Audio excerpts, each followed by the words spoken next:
Hi, my name is Jay Sugarman, and I want to welcome you to Innovation Showcase.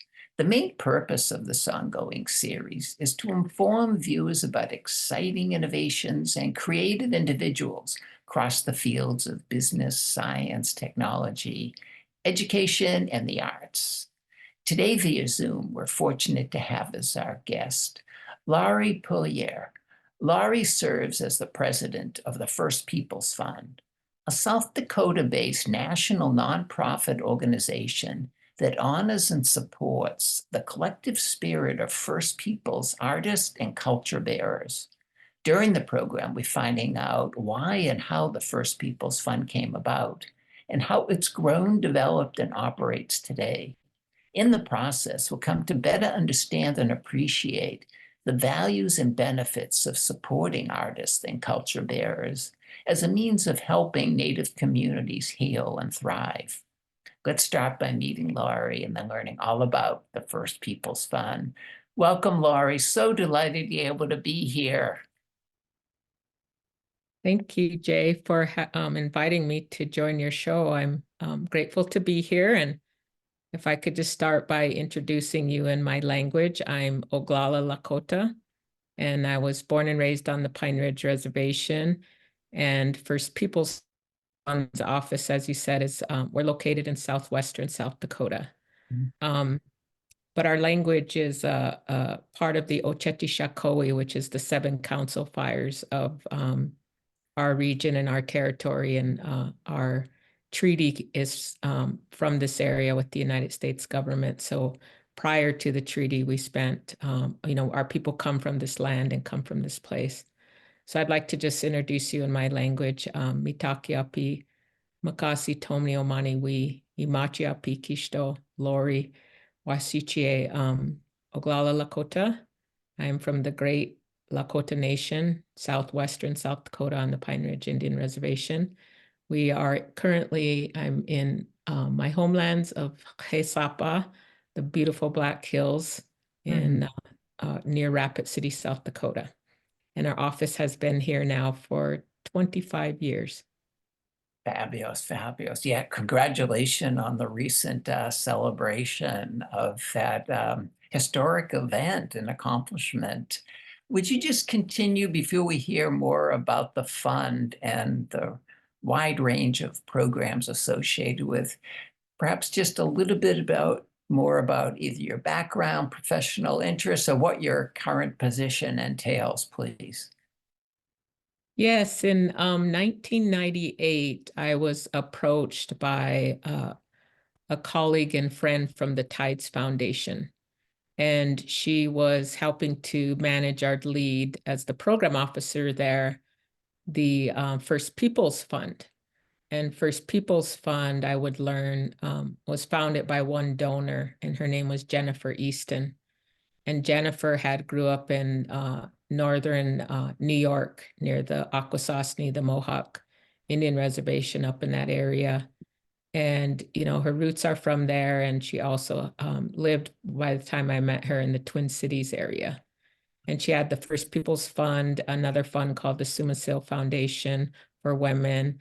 And then she was also supporting the Sundance Institute's film festival and on the board there.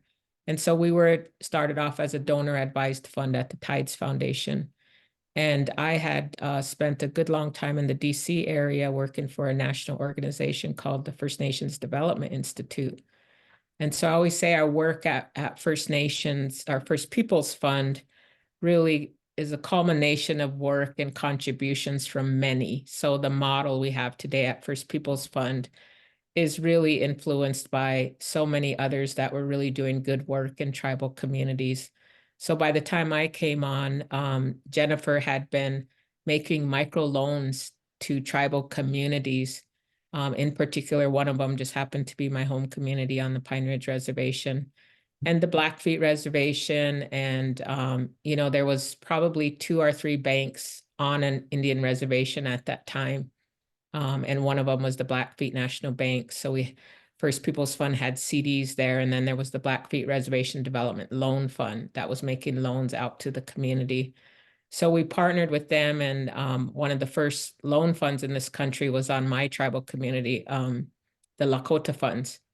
And it was founded by First Nations Development Institute. And that's two women there I worked with for many, many years. Rebecca Adamson and Sherry Salway Black were my mentors at the time.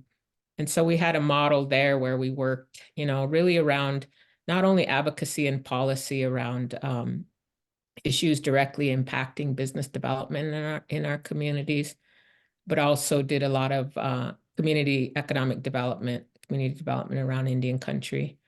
And so, the work that we did there, and then I went on to work for the Indigenous Women's Network, which was an international organization that worked with emerging leaders, women in tribal communities. What we saw at the time there was that many of the nonprofits, within those two organizations were really being led and run by Native women, including the Lakota funds and the Blackfeet Reservation Development Loan Fund. So that's kind of the history of my work. I have a master's in community economic development, and yeah, I've been doing this work now for almost 30 years. Wonderful, wonderful. Would you continue by sharing what are some of the values or guiding beliefs of the First Peoples Fund, please? Well, for us, when we started the work with First Peoples Fund, we saw that there were a lot of opportunities for Native artists throughout the Southwest region. And, they were fourth, fifth generation artists, are, emerging artists that grew up selling their work in and around the Santa Fe Indian Market and, other places like that. And we saw that there just wasn't really a whole lot of opportunities up here in the Great Northern Plains.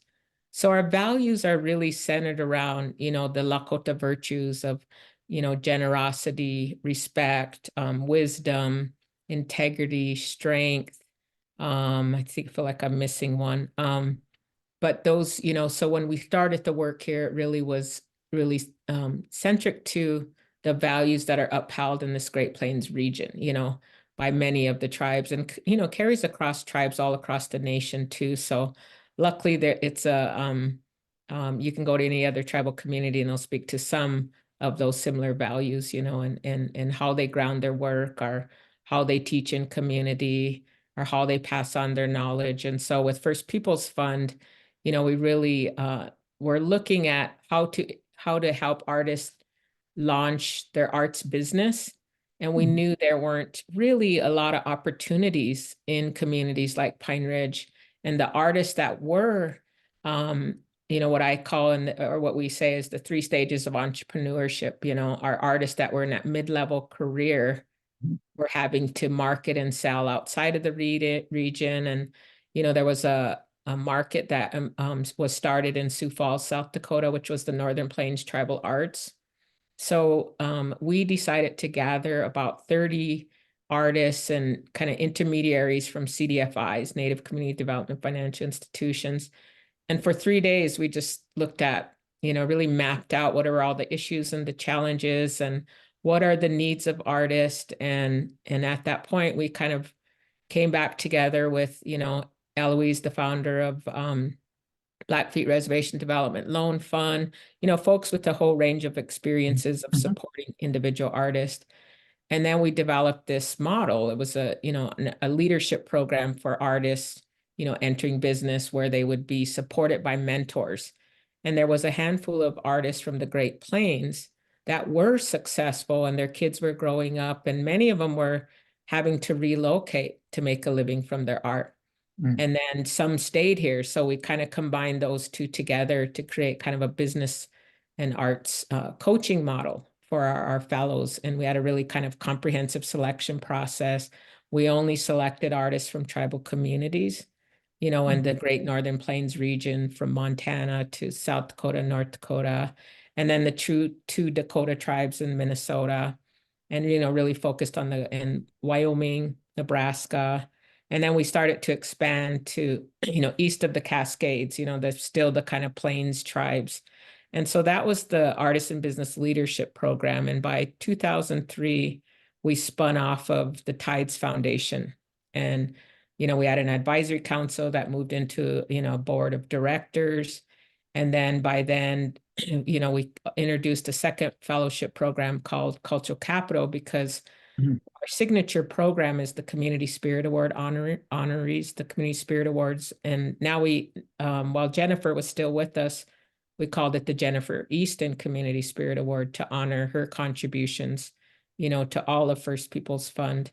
And so just, looking back now, we've done probably, I don't know, 6.6 million in awards and fellowships and Wow. programs and regrants to intermediaries, reaching almost 5,000 artists. And, we've had probably a good 600 artists come through our fellowship programs now.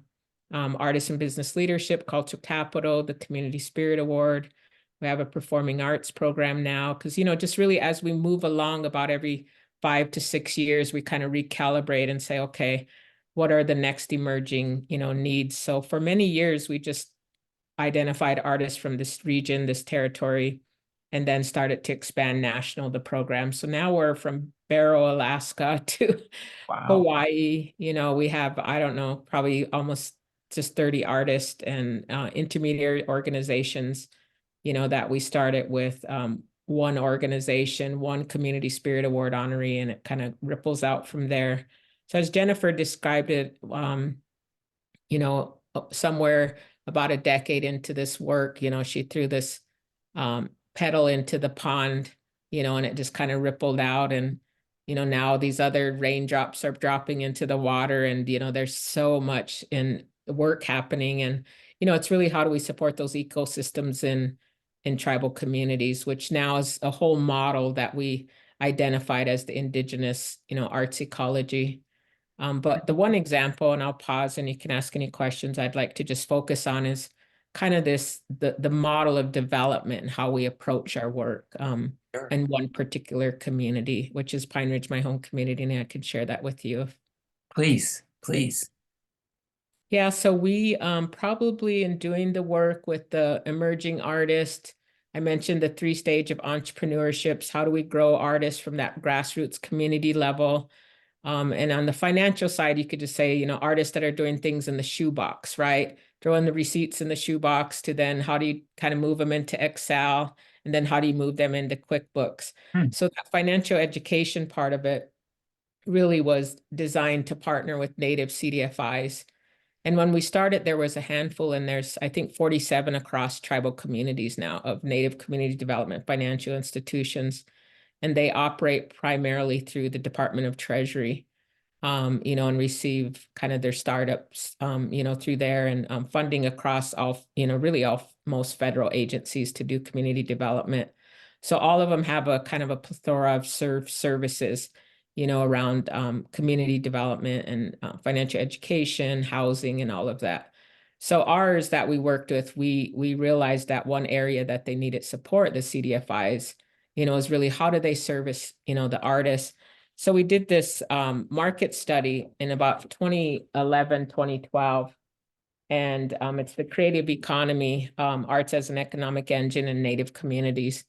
Mhm. And that study was really just done on Pine Ridge, because we knew we had the microloan fund there. We knew we had the tribal colleges, we had these other entities of nonprofits. So what are the systems that are supporting artists, and, where and how can we help them strengthen those services to artists? And so we did that through a curriculum. We have a whole professional development curriculum now, which I think has trained over Hmm. like 5,000 artists in, I think, maybe 100 and some tribal communities now out of the 270 some, representing those different tribes. So this market study was just the folks just getting in the car. When we do training on Pine Ridge at the Lakota Funds, we'd leave there, get in the car, and we'd see our artists kind of hitchhiking down the road to get to their community, right? Because they wanted so much bad to participate, but they might have lived 2 districts over.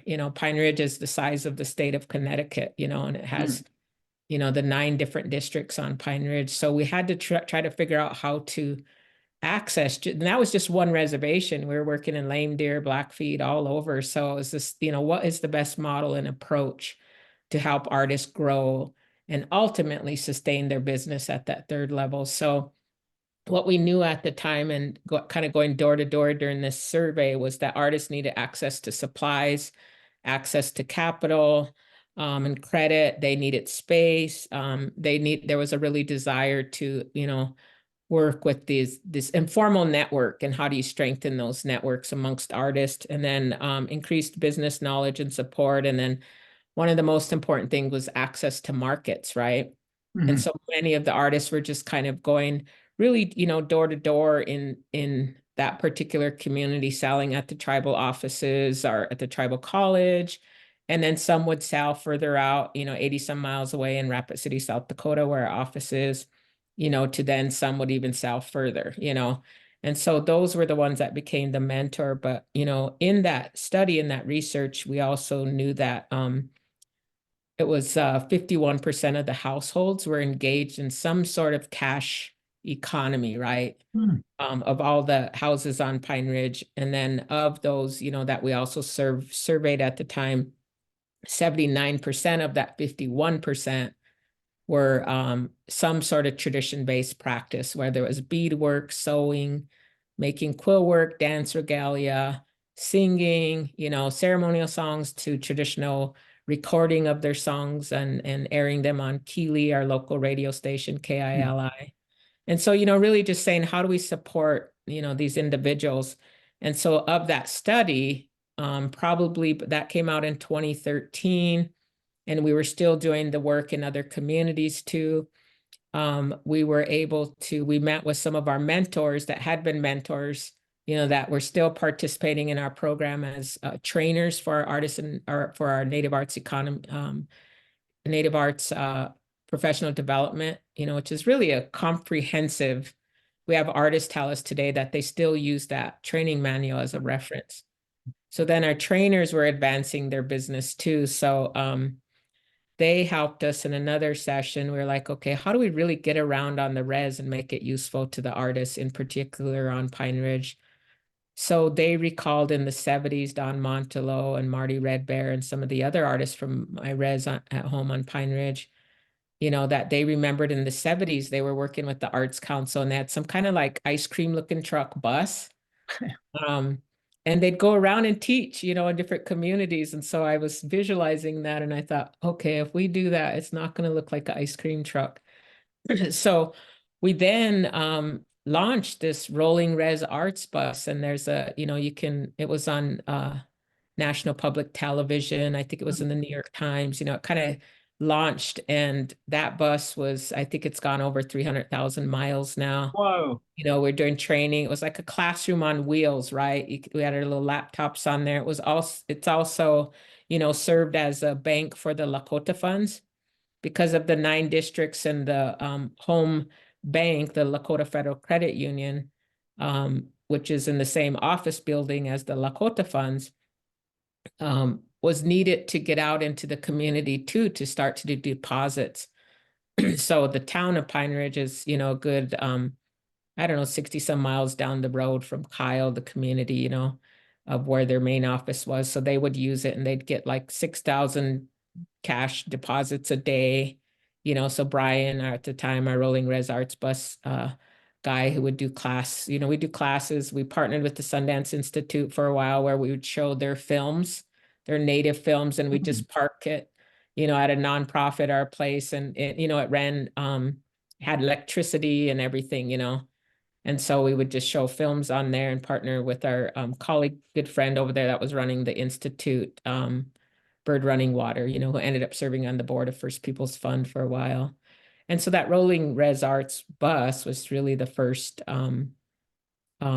mobile unit on Pine Ridge, And then from that, we talked about space. We started to see more of a need for space.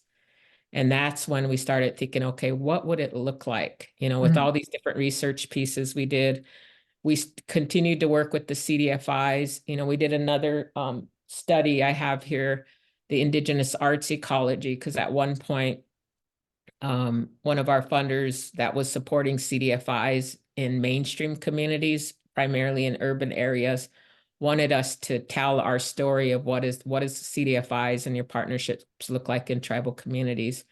So that Indigenous Arts Ecology report was where we really assessed our partnerships with nonprofits around the country. And then Native nonprofits, CDFIs in particular, and even tribal colleges. We had one on White Earth that they started a art center through their tribal college, and we continue to work with them today in collaboration.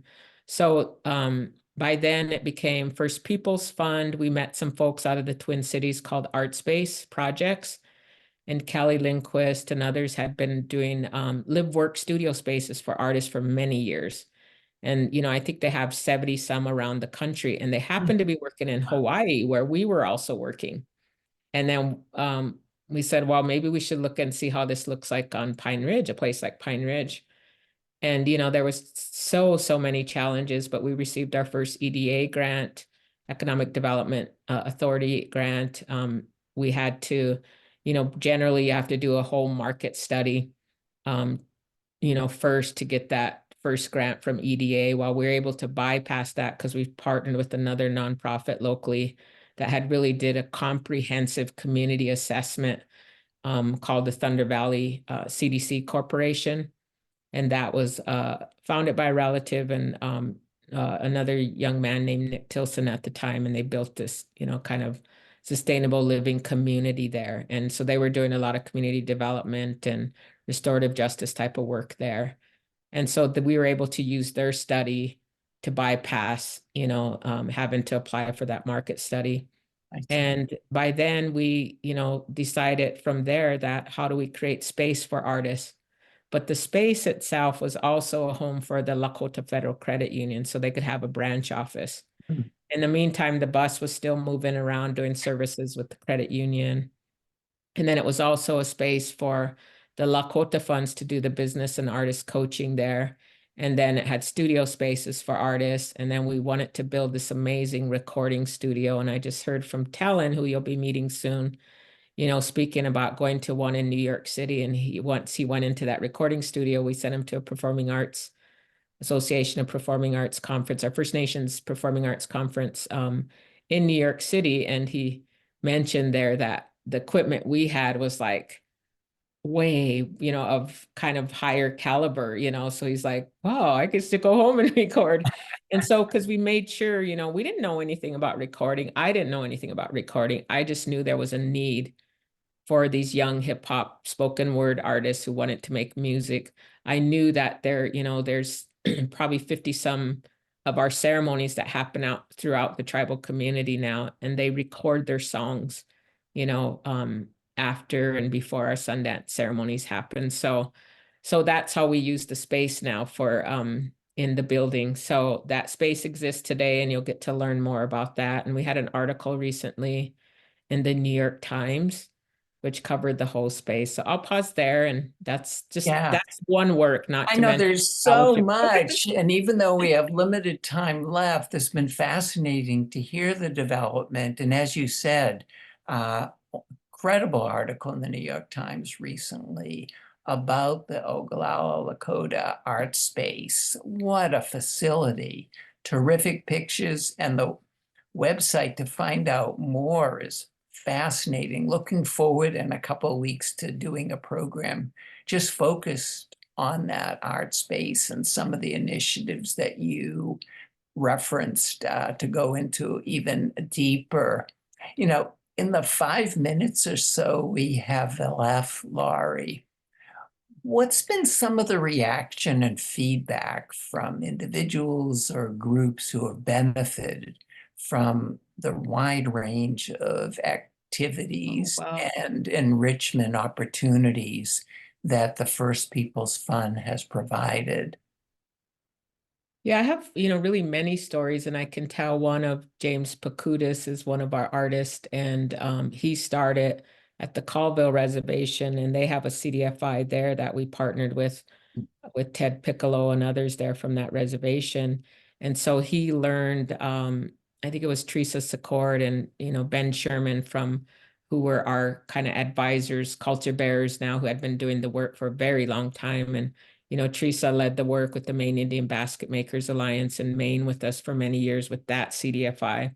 So he was at one of the workshops there and had met one of our Community Spirit Award honorees. His name was Smoker. And he was wondering what he was doing in the room because he was more of a performing artist, right? We have all these Mhm. labels. And so, just recently, he sent me this just beautiful email, and he didn't realize it, but he was just weaving through all the programs, all the networks, the access to capital, access, all of the access to markets. And, he just told this beautiful, beautiful story about first time meeting First People's Fund in a workshop, not thinking he was an artist, and then coming through our fellowship programs, and then becoming a trainer, learning about our curriculum with Roxanne Best, who also was one of the artist trainers there with the CDFI. Just watching his career grow all the way till we invited him to participate in the 50th anniversary of First People, our 25th anniversary and the 50th of the Kennedy Center.